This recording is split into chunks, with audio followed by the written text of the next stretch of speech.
इस बार वसंत उत्सव में जंगल के बड़े बड़े मेहमान आ रहे हैं। मेरे पास नई साड़ी लेने के पैसे तो नहीं है, पर कम से कम इस फटे कपड़े को ऐसे सिल दूं कि लाज बची रहे। गरीबी इंसान की जेब खाली करती है, पर आत्मसम्मान नहीं। तभी आसमान से साड़ी पहने गोरी कोवी अपने पंखों को मटकाती हुई डाल पर बैठती है। ओहो रानो बहन, ये क्या अभी तक उसी फटे पुराने चीथड़े को पैच लगा रही हो? तौबा तौबा, इस बार तो उत्सव में बाहर के राजा महाराजा आ रहे हैं। तुम जैसे फटेहाल लोग वहाँ परोसने का काम ही करना, वरना मेहमान देखकर ही भाग जाएंगे। गोरी बहन, कपड़ा नया हो या पुराना, वो बदन ढकने और मर्यादा के लिए होता है। कुदरत ने हमें जो दिया है, हमें उसमें खुश रहना चाहिए। दिखावे की चमक तो धूप की तरह ढल जाती है। अजी छोड़ो अपनी ये गरीब वाली फिलॉसफी। मेरे कालू जी को देखो, पूरे जंगल के सबसे अमीर व्यापारी है। इस बार मेरे लिए शहर के सबसे बड़े इंसानी बुटीक से ऐसा लहंगा ला रहे हैं कि तुम जैसी चिड़िया बस छाती पीटती रह जाओगी। चलो, यहाँ बैठने से मेरी साड़ी में धूल लग जाएगी। रानो चिड़िया अपमान का घूंट पीकर फूलों की खूबसूरत घाटी में आती है। यहाँ चारों तरफ ताज़ा लाल और गुलाबी गुलाब खिले हैं। रानो के दिमाग में एक अनोखा और स्वाभिमानी विचार आता है। नहीं, मैं अपने बच्चों और अपने आत्मसम्मान को झुकने नहीं दूंगी। अगर मेरे पास पैसे नहीं हैं, तो क्या हुआ? कुदरत का ये खजाना तो सबका है। मैं इन ताज़ा गुलाब की पंखुड़ियों से अपने लिए एक अनोखा लहंगा बनाऊंगी। रानो बिना वक्त गवाए जमीन पर गिरी हुई ताज़ा बेदाग गुलाब की पंखुड़ियों को एक एक करके इकट्ठा करने लगती है। वो हरी लताओं की महीन सुतली बनाती है। 1, 2, 3, हर एक पंखुड़ी में मेरी मेहनत और मेरा स्वाभिमान बुना जाएगा। ये काम आसान नहीं है। धूप निकलने से पहले मुझे हजारों पंखुड़ियाँ जोड़नी होंगी ताकि ये मुरझाए नहीं। मैं हार नहीं मानूंगी। दूसरी तरफ घने जंगल के बाजार में लालू लाल तोता अपनी दुकान पर बैठा अमरूद खा रहा है। गोरी कवि रानो की तरकीब की भनक लगते ही गुस्से में पैर पटकती हुई लालू के पास पहुंचती है। लालू भाई, ओ लालू भाई, सुनो तो, वो गरीब रानो चिड़िया फूलों की घाटी में कुछ गुल खिला रही है। सुना है असली गुलाबों का कुछ बना रही है। मुझे उससे 10 गुना महंगा और भड़कीला लहंगा चाहिए, पर मैं धूप में मेहनत नहीं कर सकती। अरे ओ गोरी भाभी, तुम इतना काहे टेंशन लेता है बाबा? असली फूल तो 2 घंटा में मुरझाकर पापड़ बन जाएगा ना। तुम आमी का बात सुनो, बहुत धांसू आइडिया देता है तुमको। जल्दी बताओ लालू भाई, कालू जी पैसे देने को तैयार हैं। बस रानो का घमंड टूटना चाहिए। तुम इंसानों की दुकान पर जाओ भाभी, वहाँ इम्पोर्टेड प्लास्टिक वाला सिंथेटिक गुलाब का लहंगा मिलता है। एकदम कड़क, चमकीला और कभी नहीं मुरझाने वाला। धूप पड़े या पानी, वो चमकेगा। एकदम इंटरनेशनल डिजाइनर पीस जैसा बाबा।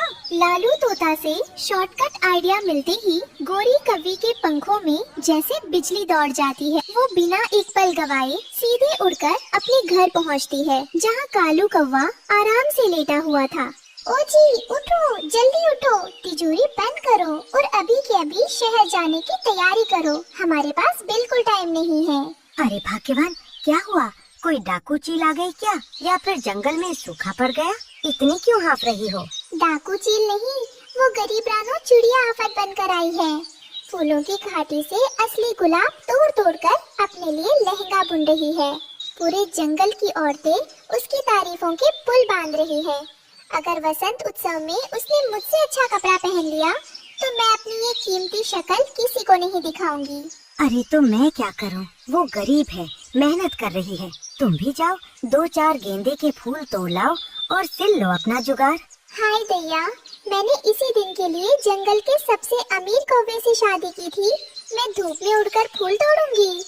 लालू तोता ने बताया है कि इंसानों के शहर में इम्पोर्टेड प्लास्टिक का चमकीला गुलाब वाला लहंगा मिलता है।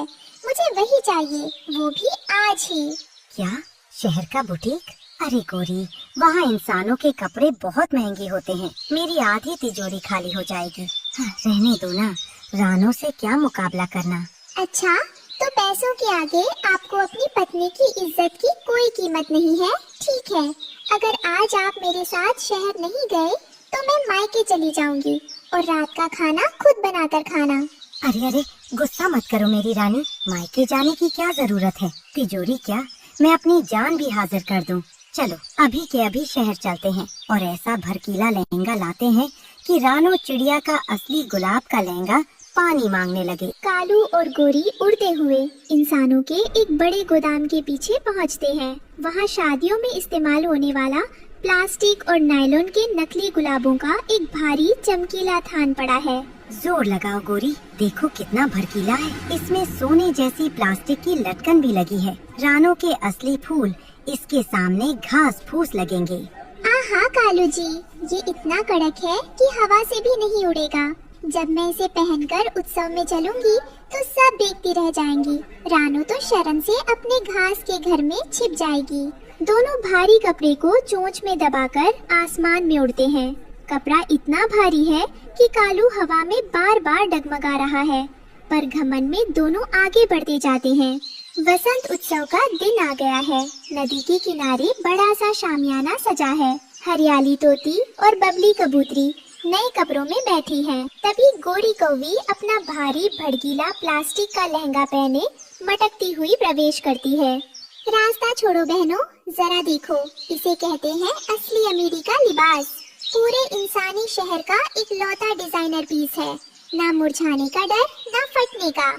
अरे बाप रे गोरी बहन, ये तो बहुत ज्यादा चमक रहा है। पर इसे पहनकर तुम सीधी खड़ी क्यों नहीं हो पा रही हो? ये कुछ ज्यादा ही कड़क नहीं लग रहा? तुम लोगों को फैशन की क्या समझ, लग्जरी थोड़ी भारी ही होती है। और देखो, वो आ रही है हमारी जंगल की गरीब मजदूर। तभी रानो चिड़िया मैदान में कदम रखती है।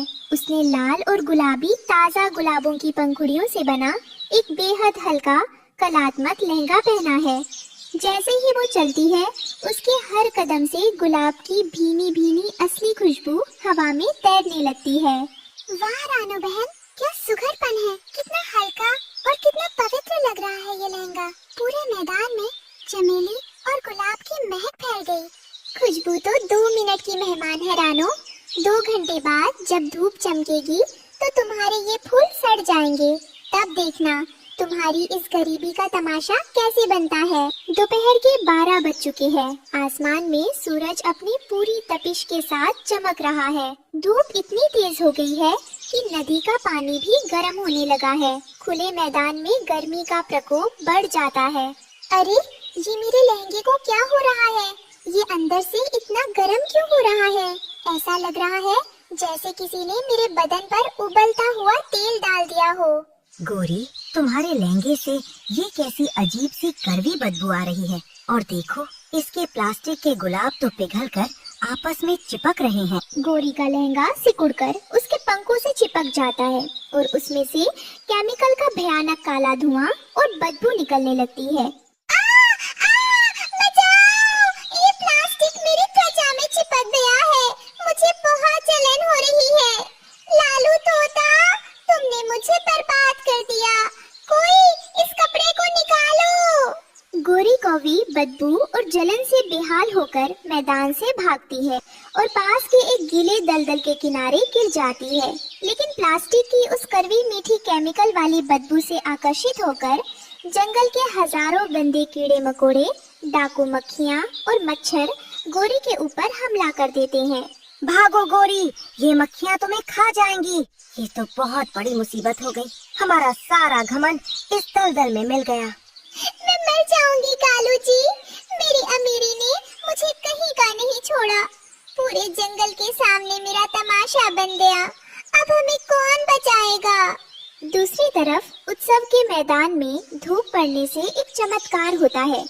धूप की वजह से रानो के असली गुलाबों की पंखुड़ियों के अंदर का अर्क और ज्यादा एक्टिव हो जाता है, जिससे उसकी खुशबू 10 गुना बढ़ जाती है।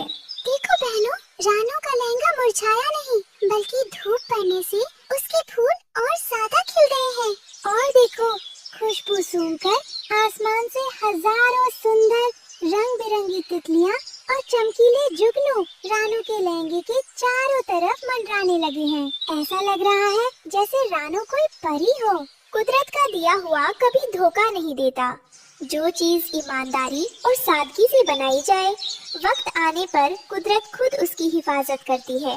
तभी रानो को दूर से गोरी के रोने और कीड़ों के भिनभिनाने की आवाज आती है।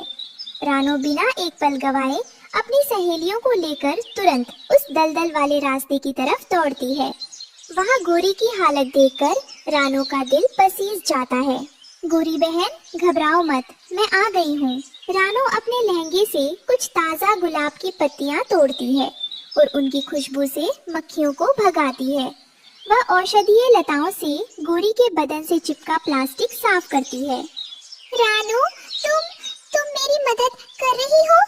मैंने तुम्हें गरीब कहा, तुम्हारे पुराने कपड़ों का मजाक उड़ाया और आज जब मेरी नकली चमक ने मुझे धोखा दे दिया, तुम अपना पवित्र लहंगा खराब करके मुझे बचा रही हो। गोरी बहन, कपड़े और पैसे इंसान का स्टेटस तय कर सकते हैं, पर उसका चरित्र नहीं। एक स्त्री जब मुसीबत में हो तो दूसरी स्त्री का फर्ज है कि वह उसकी लाज और उसका जीवन बचाए। अमीरी गरीबी तो आनी जानी है, पर इंसानियत हमेशा रहती है। रानो बहन, आज तुमने हमारी आंखें खोल दी। हम पैसों के घमंड में अंधे हो चुके थे, हमें माफ कर दो। शाम का समय हो चुका है। आसमान में लालिमा छाई है। बरगद के पेड़ के नीचे पूरे जंगल की पंचायत बैठी है। उल्लू बाबा अपनी ऊंची कुर्सी पर बैठे गंभीर मुद्रा में देख रहे हैं। रानो चिड़िया बीच में खड़ी है और उसके पास गोरी कौवी साधारण कपड़ों में हाथ जोड़े खड़ी है। तो जंगल के वासियों, आज का ये उत्सव हमें एक बहुत बड़ा सबक देकर जा रहा है। कालू और गोरी ने बाजार की नकली चमक से अपनी शान बढ़ानी चाहिए, पर कुदरत की एक ही धूप ने उनका घमंड पिघला दिया। और हमारी रानो बहन ने अपनी सूझबूझ, सुघरपन और ईमानदारी से कुदरत के फूलों को ऐसा बुना कि आज पूरा जंगल उसकी कला का मुरीद हो गया। उल्लू बाबा, रानो सिर्फ कला में नहीं, दिल में भी हमसे बहुत अमीर है। आज उसने न सिर्फ मेरी जान बचाई, बल्कि एक औरत का सम्मान भी बचाया। आज से रानो मेरी बड़ी बहन है और मैं इसके सुघरपन की दासी हूँ। नहीं गोरी बहन, हम सब बराबर है। बस हमेशा याद रखना, दिखावे की बियाबान चमक से बेहतर है सादगी का गुलिस्तान। शॉर्टकट और नकली चीजें कुछ पल के लिए आंखें चौंधिया सकती है, पर जो आदर, मेहनत और सच्चाई से मिलता है वह कभी नहीं मुरझाता। पूरा जंगल रानो चिड़िया की जय हो के नारों से गूंज उठता है। रानो के चेहरे पर उसकी अक्लमंदी, सहनशीलता और स्वाभिमान की वो सुंदर जीत चमक रही है, जिसे देखकर हर महिला का सिर गर्व से ऊंचा हो जाए। रानो चिड़िया ने अपने छोटे काउंटर पर ऑर्गेनिक और बिना केमिकल की सब्जियां सजाई थी, लेकिन वो नहीं जानती थी कि पूरी मंडी का मालिक उसकी बर्बादी का डेथ वारंट तैयार कर चुका है। रानो, इस मंडी में अगर राज करना है तो मेरी बनाई हुई केमिकल वाली खाद अपनी सब्जियों में मिलानी ही होगी। तेरी ये बिना केमिकल वाली सीधी सादी सब्जियां मेरी करोड़ों की मिलावट की फैक्ट्री को घाटा दे रही हैं। या तो कल से हमारी कंपनी के लिए काम कर, वरना तेरी पूरी दुकान को जहरीला घोषित करवाकर तुझे सलाखों के पीछे डलवा दूंगा। कालू सेठ, तुम्हारी फैक्ट्रियों का जहर खाकर आधा जंगल बीमार पड़ा है। मैं अपनी सब्जियों में तुम्हारी जहरीली दवाइयाँ मिलाकर पक्षियों की जान का सौदा कभी नहीं करूँगी। जो उखाड़ना है उखाड़ लो। रानो चिड़िया ने किसी पुराने तरीके के बजाय बांस और पन्नी का एक आधुनिक नेट हाउस बनाया था, जहाँ वो बिना किसी केमिकल के पूरी तरह शुद्ध और प्राकृतिक सब्जियाँ उगाती थी। उसके बच्चे गुड़िया और कुकू बारकोड और पैकिंग संभाल रहे थे। मम्मा, हमारी ताजा ब्रोकली और टमाटरों की डिमांड शहर के बड़े बड़े पक्षी कर रहे हैं। बिना खाद की ये सब्जियां खाकर सब स्वस्थ हो रहे हैं। हाँ बेटा, प्रकृति ने हमें जो शुद्धता दी है वही हमारा असली ब्रांड है। बस जल्दी से इसे पैक करो। आज हमें शहर की मुख्य मंडी में अपना नया आउटलेट खोलना है। रानो जैसे ही अपनी गाड़ी लेकर निकलने वाली होती है, कालू कौवा अपनी काली चमचमाती गाड़ी से उसका रास्ता रोकता है। वो जंगल की पूरी मंडी को अपनी जहरीली खाद के दम पर कंट्रोल करता था। रानो, तुम्हारी ये शुद्ध सब्जियां मेरे केमिकल के बिजनेस को बर्बाद कर रही हैं। आखिरी बार कह रहा हूँ, अपना ये नेट हाउस मुझे बेच दो और यहाँ से चली जाओ, वरना बाजार में तुम्हारे नाम का ऐसा बदनाम सिक्का उछालूंगा कि कोई तुम्हारी तरफ थूकेगा भी नहीं। तुम्हारी धमकियाँ तुम्हारी फैक्ट्रियों में चलती होंगी कालू, मेरी मेहनत पर नहीं। रास्ता छोड़ो। रानो से अपमानित होकर कालू कौवा सीधे अपनी सेंट्रल फूड टेस्टिंग लैब पहुंचता है, जहां का मुख्य साइंटिफिक ऑफिसर बंटी कबूतर उसका बिका हुआ दलाल था। बंटी, कल सुबह रानो चिड़िया की सब्जियों के सैंपल मंडी में आएंगे। तुम्हें अपनी नकली रिपोर्ट में ये साबित करना है कि रानो की सब्जियों में जानलेवा पेस्टिसाइड और जहर मिला हुआ है, ताकि पूरी मंडी उसके खिलाफ हो जाए।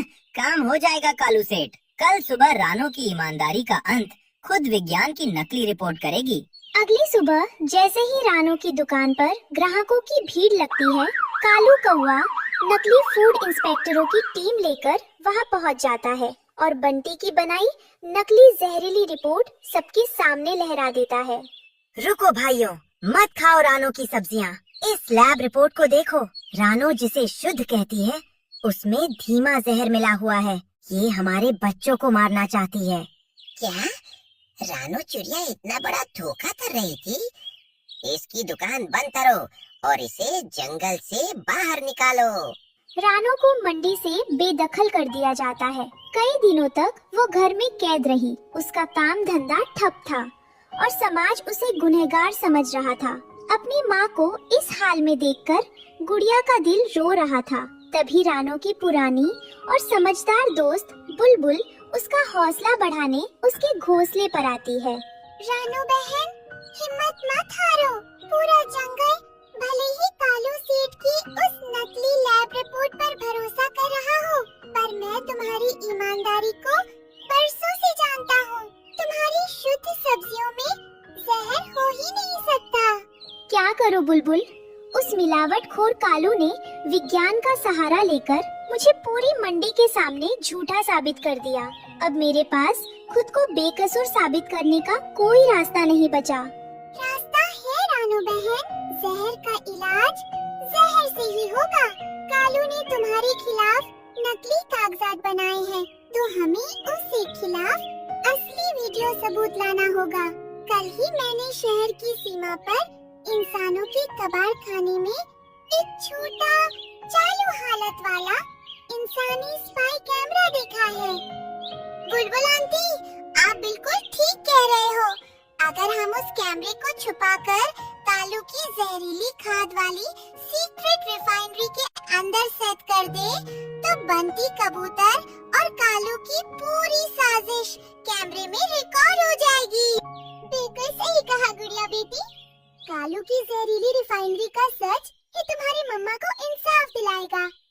आगे की जंग तुम्हें अपनी बुद्धिमानी से लड़नी होगी। गुड़िया अपनी माँ को बेकसूर साबित करने के लिए रात के अंधेरे में कालू कौवे की उस गुप्त फैक्ट्री के पास पहुँचती है, जहाँ जहरीली खाद बनाई जा रही थी। वह अपने साथ एक छोटा इंसानी कैमरा लेकर आई थी। कचरे के बड़े ड्रम के पीछे छिपकर मुझे कालू की इस जहरीली रिफाइनरी का वीडियो सबूत बनाना ही होगा। बंटी कबूतर की लैब रिपोर्ट जो नकली है, उसका सच इसी गंदी फैक्ट्री के अंदर छिपा है। गुड़िया चुपके से खिड़की के रास्ते कैमरे को अंदर सेट कर देती है। अंदर कालू कौवा और बंटी कबूतर बैठकर जश्न मना रहे थे और अपनी पूरी साजिश खुद अपने मुंह से बक रहे थे। बंटी, क्या कमाल की नकली रिपोर्ट बनाई तुमने। रानो की असली ऑर्गेनिक सब्जियों को जहरीला बता दिया और हमारी जहरीली खाद को नंबर 1। अब पूरा जंगल सिर्फ हमारा गुलाम रहेगा। खेल खत्म कालू सेठ। तुम्हारी इस सच्चाई का वीडियो अब पूरे जंगल के सामने लाइव चलेगा। अगली सुबह जब कालू कौवा मंडी का प्रेसिडेंट बनने के लिए स्टेज पर भाषण दे रहा था, तभी गुड़िया और कुकू मंडी के मुख्य डिजिटल ब्रॉडकास्ट स्क्रीन के तारों को बदलकर उसमें गुड़िया का रिकॉर्ड किया हुआ वीडियो प्ले कर देते हैं। रानो की असली सब्जियों को जहरीला बता दिया। अरे, ये वीडियो यहाँ किसने चलाया? बंद करो इसे, ये सब झूठ है। वीडियो देखते ही जंगल की जनता का गुस्सा फूट पड़ता है। तभी वहाँ मुख्य फूड इंस्पेक्टर मिट्ठू तोता अपनी पूरी पुलिस फोर्स के साथ एंट्री लेता है। कालू कौवे और बंटी कबूतर, तुम्हारी ये मिलावटखोर लैब और फैक्ट्री को सील किया जाता है। रानो चिड़िया पूरी तरह बेकसूर है और तुम दोनों को नकली रिपोर्ट बनाने और जनता की जान से खिलवाड़ करने के जुर्म में उम्र कैद की सजा दी जाती है। कालू और बंटी के जेल जाते ही जंगल के पक्षियों को अपनी गलती का एहसास होता है। वे रानो चिड़िया और उसकी बहादुर बेटी गुड़िया को ढोल नगारों के साथ वापस मंडी में लाते हैं और रानो को मंडी का नया फूड प्रेसिडेंट चुनते हैं। रानो बहन, आज तुम्हारी और तुम्हारी बेटी की वजह से इस जंगल को मिलावट के कैंसर से आजादी मिली है। आज से पूरे जंगल में सिर्फ तुम्हारी शुद्ध सब्जियों का ही राज होगा। शाम का सुंदर सूरज चमक रहा था।